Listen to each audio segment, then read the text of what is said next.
Le travail. Vaste question. Un travail, c'est se casser le cul du matin au soir, c'est dépenser la sueur de ton front qui coule tous les matins jusqu'au soir. C'est faire quelque chose que t'aimes. Effectuer des tâches pour gagner des sous. En tout cas, pour moi, le travail, ce n'est pas pour gagner de l'argent. Vous êtes sans travail, vous risquez d'être quelqu'un de pas utile pour la société. Il faut arrêter de penser que le travail, c'est seulement le salariat. Un emploi et un salaire, c'est la seule chose que les travailleurs ont s'ils veulent survivre. On se pose des vraies questions mais en fait, je fais ça pour l'argent, ok, mais est-ce que je pourrais pas faire autrement pour gagner de l'argent ? Et donc ça questionne vraiment c'est quoi le travail, quoi ? Raisonner le travail. Dans la caravane de Zéro de conduite, Yasmine, documentariste, invite Nadia, ergonome. Ensemble, elles mènent une enquête documentaire dans le quartier de Villejean, à Rennes. Deuxième épisode, identité. Les personnes qui s'arrêtent dans notre caravane ont des identités multiples, qui s'incarnent dans leurs histoires. Si certaines se définissent spontanément par leur métier, d'autres refusent catégoriquement d'être assignées à leur activité économique et affirment que la richesse de leur identité ne se réduit pas à leur emploi. Toutefois, tout le monde s'accorde sur la place prépondérante du travail dans nos vies et dans ce que nous sommes. À travers 3 récits de reconversion professionnelle, Régine, Yannick et Lucie nous racontent comment ce qu'elles sont influence ce qu'elles font.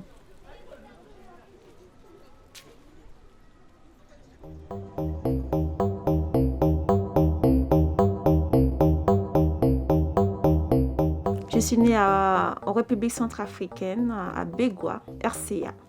J'ai 39 ans, mais je vis à Villejean.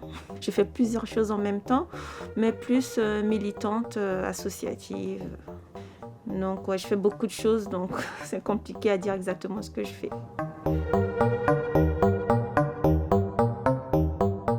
Je m'appelle Yannick, j'ai 33 ans. Anciennement, j'étais dans la mécanique pendant 17 ans, en mécanicien auto. Et aujourd'hui, je suis en reconversion pour travailler près des animaux.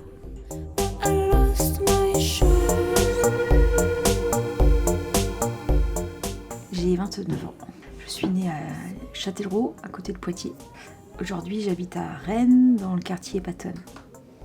À la question « Qu'est-ce que tu fais dans la vie ?» Je réponds « Documentariste, graphiste, musicienne, je sais tout faire. »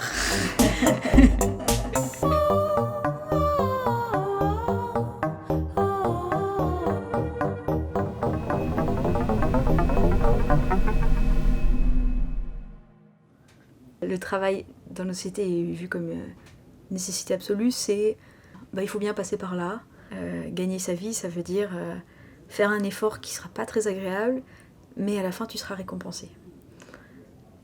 Cette vision-là qu'on m'a présentée toute mon enfance, moi, me va peu, parce que en réalité, autour de moi, j'entends parler que de souffrance au travail. Et ça m'interroge beaucoup de se dire, mais pourquoi on met cette chose comme sur un piédestal, à tel point qu'on se définit, la plupart du temps, quand on te demande qui tu es, tu réponds par ton métier.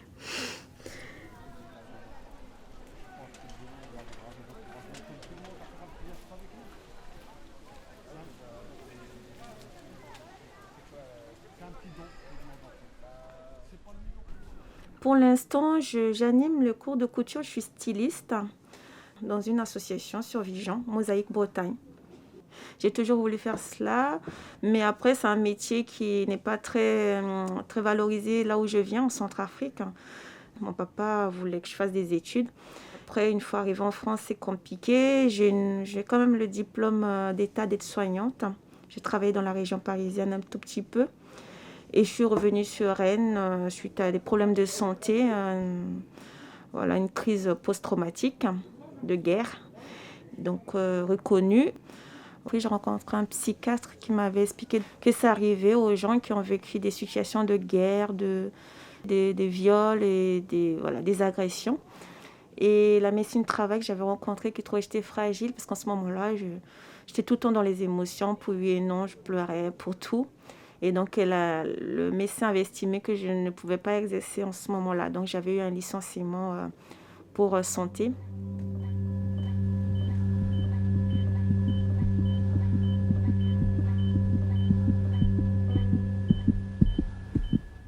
C'est dommage parce que j'ai quitté Rennes pour cette formation, j'ai passé mon concours et j'ai été admise à Étampes. C'est pour ça que je suis partie. Donc, c'est sûr que quand on se dit on a fait toutes ces années de concours, parce que c'est dur les concours paramédicaux, et là, voilà, c'est peut-être un risque de retourner travailler là-dedans et ça sera à l'encontre des décisions des médecins aussi vis-à-vis de la Sécu. Et du coup, là, j'ai décidé de reprendre ce que j'ai toujours aimé depuis l'âge de 3 ans, c'est-à-dire la création, le stylisme. Maintenant, l'idéal, ce sera de créer mon entreprise et puis de travailler, de vivre de cela, quoi. L'idéal.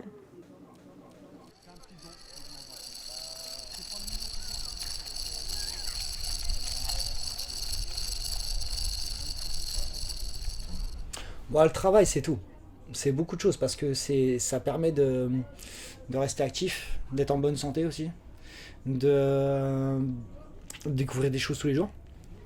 Je sais faire la différence parce que j'ai déjà eu des périodes de chômage de 1 an et c'est invivable. C'est pas une vie de...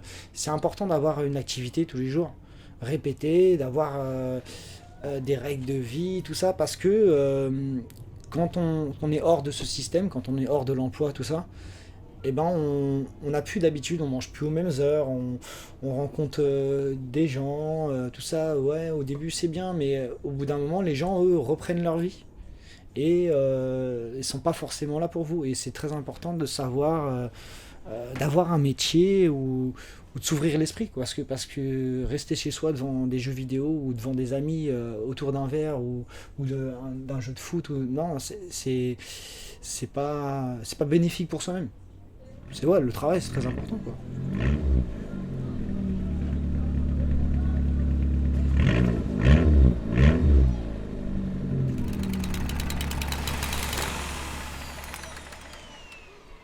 Ma relation au travail me fait assez rire parce que j'ai passé beaucoup de temps à l'impression à courir derrière le travail, à dire hey, moi parce que j'ai fait beaucoup de métiers pendant une semaine.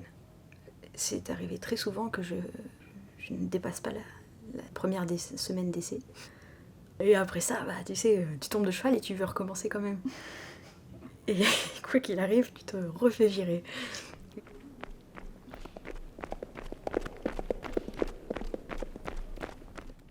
Les motifs pour lesquels j'ai pu être remerciée étaient un peu récurrents. Une première fois, on m'a dit qu'on ne voulait pas d'une petite communiste. C'était au kebab, dans un kebab de la ville de Poitiers. J'avais des collègues qui étaient payés au noir. Et bon, je leur expliquais leurs droits. Je leur expliquais le droit du travail, ce qu'ils pouvaient faire, etc. Bon, le lendemain, j'étais virée. J'ai accumulé une multitude d'expériences comme celle-ci. Et puis toujours, moi, joyeuse à me dire, allez, je retente autre chose. Et j'ai fait beaucoup de travaux manuels ou des travaux qui nécessitaient pas de diplôme, où j'ai fréquenté des milieux très différents. Et je constatais bien mon incapacité à pouvoir me fondre dans la masse. J'ai bien saisi les regards incrédules de mes collègues et puis les patrons qui n'en pouvaient plus, pour des choses qui me semblaient très anodines, comme me renseigner sur s'il y avait un syndicat, des choses comme ça. Bon, j'ai appris qu'on fait pas ça le 2e jour d'un travail. Et puis, je me remettais un peu aux questions quand même. Je me disais, mais est-ce que le problème vient du travail ou moi de ma capacité à avoir un travail? Est-ce que c'était le problème? Est-ce que... Et jusqu'au jour où j'ai décidé d'arrêter les frais, de reprendre, et j'ai repris des études. Je suis arrivée à Rennes pour ça.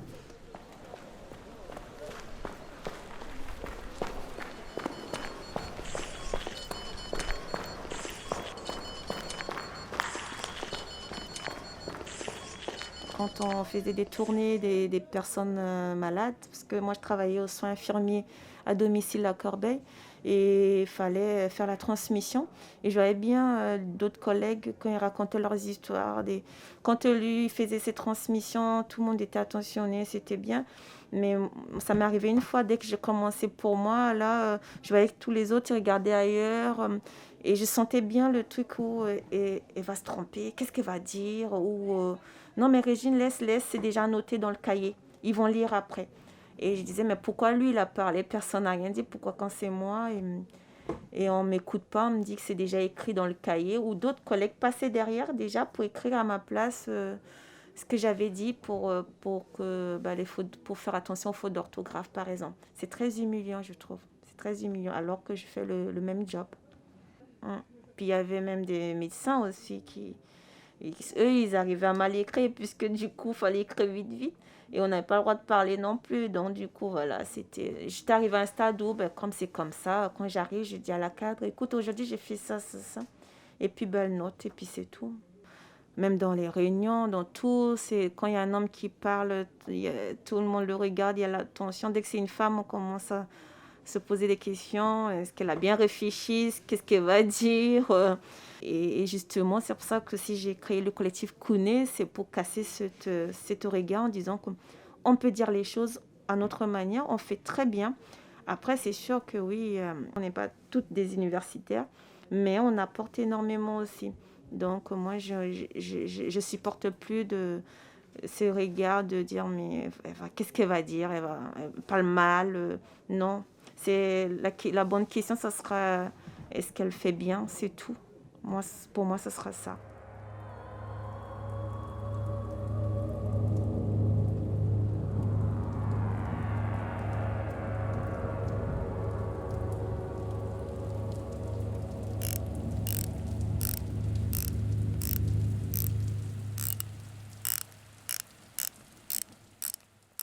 Ma formation en mécanique auto, quand j'étais à l'ODEAC, j'ai été en stage à Mordel, dans un garage Renault Minute. Et j'ai eu une voiture qui est arrivée, une dame qui avait l'habitude de venir tous les ans. Et j'ai remarqué, en levant le capot, que toutes les étiquettes de vidange montraient qu'elle faisait ses vidanges tous les 1500. Ça m'a interpellé, j'ai été voir le chef d'atelier, je lui ai demandé pourquoi on vient faire une vidange sur un véhicule au bout de 1500 km. Ah, c'est la cliente qui a demandé, on le fait. D'accord, pas de problème. Je fais la vidange. Je m'aperçois que les 2 pneus à l'arrière sont fissurés sur toute la longueur. C'est un véhicule c'est une petite dame qui sort son véhicule juste pour faire ses courses, ça s'en sert très peu. Je signale à mon chef que les 2 pneus à l'arrière sont en mauvais état, qu'il faut les changer, elle ne peut pas sortir du garage comme ça. Et le patron a été dans sa réserve, on était en 2015, il a mis des pneus de 2009 qu'il a fait payer au prix fort dans les moins chers des pneus. Il a pris sa roue de secours, il l'a mis à la place d'une, il lui a fait payer 2 pneus, alors qu'elle en a acheté qu'un au final. Voilà, et j'ai beaucoup de principes dans la vie, j'aime pas mentir, ça c'est un truc, je préfère apprendre de mes erreurs et grandir que de mentir et de rester bête, comme on dit. Et donc, ouais, ma philosophie, moi, c'est pas de faire croire à un client que c'est top, que c'est... Non. C'est toutes ces petites choses que j'accepte pas, quoi. J'ai pas fait ce métier pour arnaquer des gens. Et c'est pour ça qu'en fait, de toutes ces petites mauvaises expériences, ça c'est qu'une anecdote que j'ai eue, hein, mais ça m'a poussé à donner de l'importance à d'autres choses. Je veux me reconvertir et garder comme passion, bien sûr, parce que c'est une passion, la mécanique. Je préfère me rapprocher de la nature aujourd'hui, parce que ce qu'on voit à l'heure actuelle, ça fait peur, quoi. Il y a beaucoup de surconsommation, il y a de plus en plus de pauvres.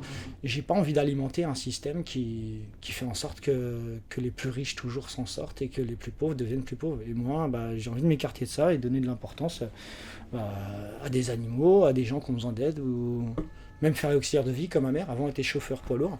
Elle a eu un accident et elle est devenue auxiliaire de vie parce que elle a dû se reconvertir aussi suite à des hernies discales qu'elle a eues à force de conduire les camions.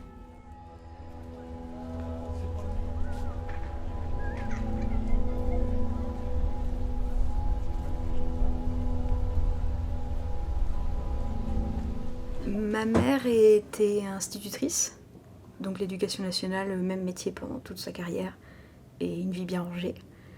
Et mon père, bizarrement, il a fait beaucoup de métiers où on l'a pas gardé non plus. Je pense que je reproduis quelque chose. Après, mon père et moi, beaucoup de gens pensent qu'on est autistes. Il y a aussi, j'en ai conscience, j'ai une sorte de décalage avec les gens autour de moi. Je les comprends pas tous et eux me comprennent pas forcément. Il y a aussi ça. Il n'y a pas que de l'injustice autour de moi, c'est aussi ma capacité à m'intégrer qui sont pas très très élevées. Pas toujours. Aujourd'hui, ma situation, je suis animatrice multimédia. Je me suis retrouvée là sans forcément être passée par les diplômes de l'animation. Je ne sais pas exactement comment c'est arrivé. J'y suis assez contente de ce que je fais maintenant. Je pense pas le faire longtemps, mais à l'heure actuelle, ça correspond à... Ça me va bien, je suis assez contente.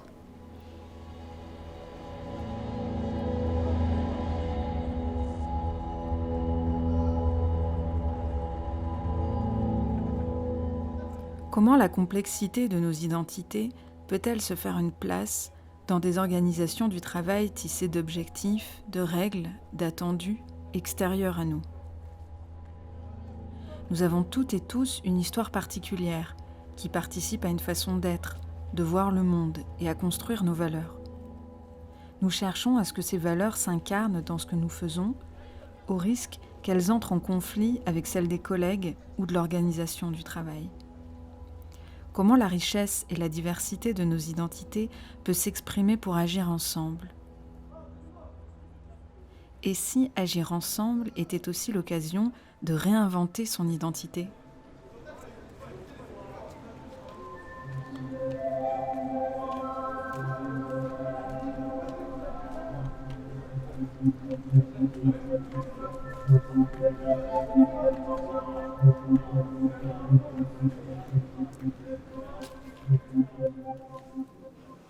Aujourd'hui, j'aime tout ce que je fais. Autant dans la couture, j'adore créer, j'aime les challenges. Il ne faut pas me dire ce que je ne suis pas capable de faire, parce que je fais tout pour le faire. Ça, c'est un peu ma nature. Aider aussi dans les cours de couture, l'animation, c'est super parce que j'apprends à d'autres personnes à faire de la couture, surtout les femmes de Vigan, parce qu'il y a la gratitude, le plaisir d'apprendre. Ouais, j'aime bien, j'aime tout ce que je fais. Alors, quand je suis arrivée à Mosaïque, Bretagne, et donc les femmes, elles m'ont montré un peu ce qu'elles ont fait avant, 2 ans avant.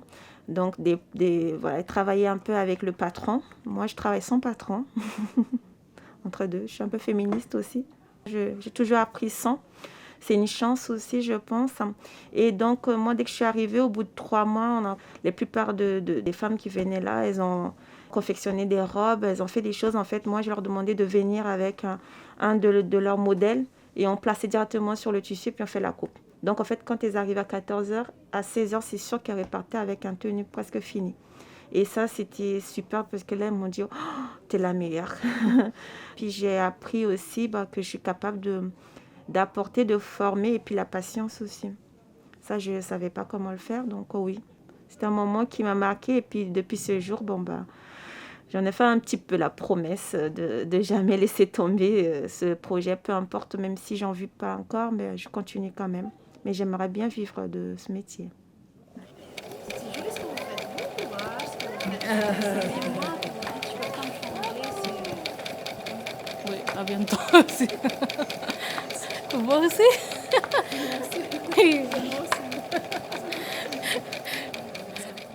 Et les inconvénients, c'est l'argent. C'est ça, c'est savoir des gens qui financent les banques. J'avais tenté 2 fois de faire auto-entrepreneur, c'était pas facile parce que les banques n'ont pas l'habitude, donc ça paraissait un peu compliqué pour eux. Donc j'ai pas eu de financement et puis j'ai pas de garant aussi derrière. Donc je pense que ce sera bien que la ville ou ceux qui décident ou l'État puisse se porter au moins garant pour nous, les gens du quartier, et nous donner un petit moyen pour démarrer et un peu serein pour travailler, pour commencer au moins 1 ou 2 ans. Et avoir l'espace aussi, parce que ça se fait aussi ailleurs, des espaces où les créateurs et les créatrices se mettent ensemble et puis font des choses. Et ils peuvent vendre aussi, et puis qu'ils puissent communiquer aussi pour nous. Donc, ce sera bien déjà de parler bien de Vigan, parce qu'il y a des bonnes choses. Mais pour cela, il faut l'espace. Et ouais, je pense qu'il y a moyen. Il y a moyen de faire quelque chose, mais bon.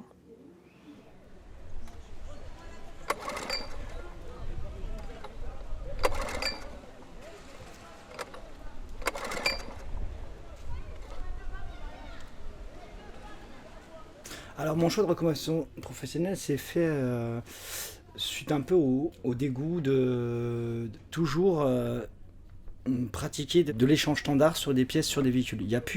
On fait plus de réparation comme dans le temps. On s'amuse plus à chercher un problème sur une pièce, on change les organes ou les périphériques moteurs qui sont défectueux. On va plus chercher à aller changer des petites pièces dans une grosse. On change la grosse et ça me déplaît parce que moi j'avais fait ce métier par passion pour justement être près de l'écologie. Et le système actuel fait qu'on n'est pas du tout dans l'écologie, on est dans la surproduction. Et c'est ça qui me déplaît parce qu'à l'heure actuelle, quand on voit les pollutions dans le monde, rien que pour les carrières qu'on casse, les batteries pour les véhicules électriques qu'on fait aujourd'hui, le changement climatique, il est dû aussi, je pense, de mon point de vue, à toutes ces choses. Je préfère le bricolage, réparer des choses, que en fin de compte, faire de l'usinage. C'est pas se prendre la tête. J'aime bien faire de la recherche de panne. Ça, c'est un truc qui me plaît énormément. Dans la mécanique, c'est comme un médecin quand il cherche une maladie. Il va essayer de savoir où ça fait mal. J'étais à Eureka récemment. C'est une association de réinsertion qui aide les gens à se réinsérer. Nous, on gérait les parcs de scooters, on gérait aussi tout ce qui était mécanique motoculture, les espaces verts. On faisait aussi camions de l'entreprise, tout ça. Et j'ai eu un contrat 4 contrats de 6 mois là-bas. Moi, cette entreprise-là, elle me plaisait énormément. Parce que c'était tout à fait ce que j'adorais. On allait en déchetterie, on récupérait des appareils électriques, on les rebidouillait, tac, tac, tac, et on les vendait à une perceuse qui vaut 60 € Black & Decker. Nous, on la réparait, on la vendait 10 €, et tout le monde est gagnant dans l'histoire.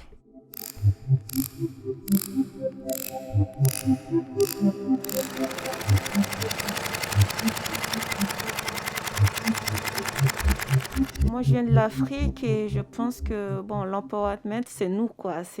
On fait déjà des choses, les femmes en font beaucoup, sauf que c'est pas valorisé.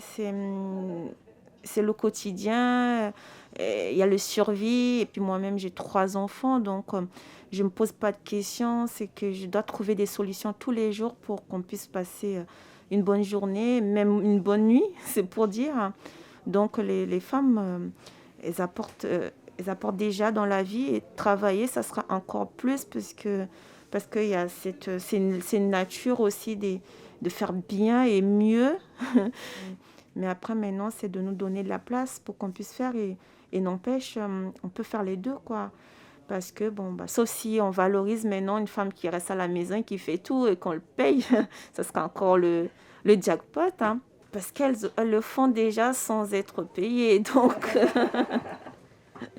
Mais c'est important quand même de sortir, de quitter la maison, d'aller voir d'autres personnes, d'apprendre, de se former, et puis d'avoir un autre regard sur soi aussi, c'est ça. Parce que ce genre de métier qu'on fait en tant que maman ou parent ou femme, c'est pas reconnu parce qu'on est dans une société où tant qu'on n'a pas de salaire, on n'est pas considéré. C'est cette société, quoi. En tout cas, d'où moi je viens, on n'a pas cette culture, mais ici c'est comme ça. Et si on veut bien vivre, il faut faire comme ça aussi. Donc oui, il faut travailler. C'est mal vu de ne pas travailler en France.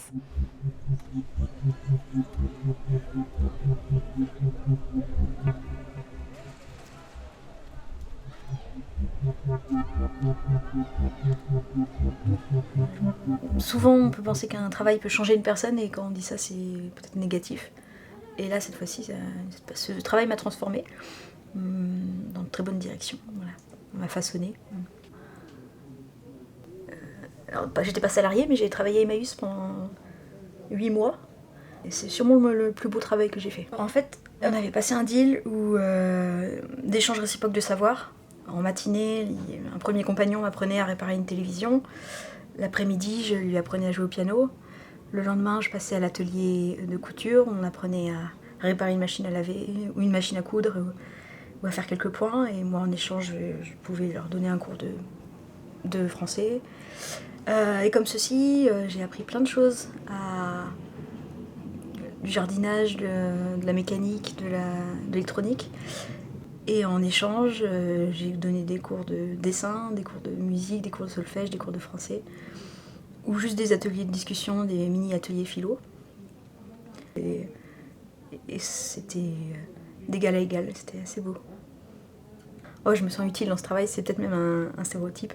C'est peut-être pas ça le plus important, c'était plutôt l'humanité, l'égalité entre nous tous.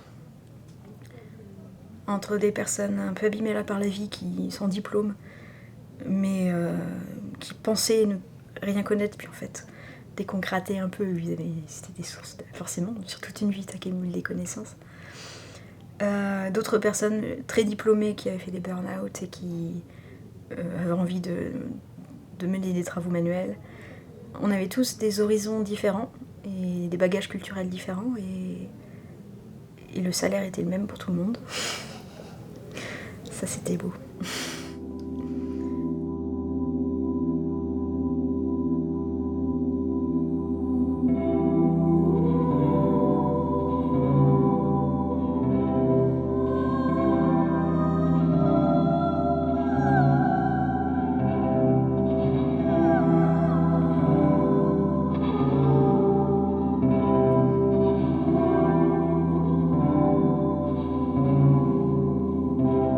Raisonner le travail.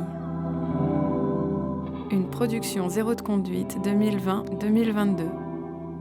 Co-réalisation Yasmine Abissaab, Nadia Boisac-Rachaï et Julia Brenier-Caldera. Musique Lynn Hood et Claude Ultraviolet.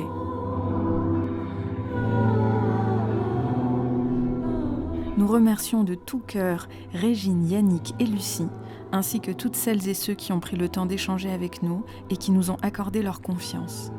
Un grand merci aux stagiaires du dispositif Parcours Plus de l'association Prisme qui nous ont accompagnés sur le tournage et dans nos réflexions. Et enfin, un grand merci également à nos partenaires et les acteurs du quartier pour leur soutien matériel et financier. Cet épisode sur l'identité se referme et nous vous invitons à un prochain épisode sur la santé.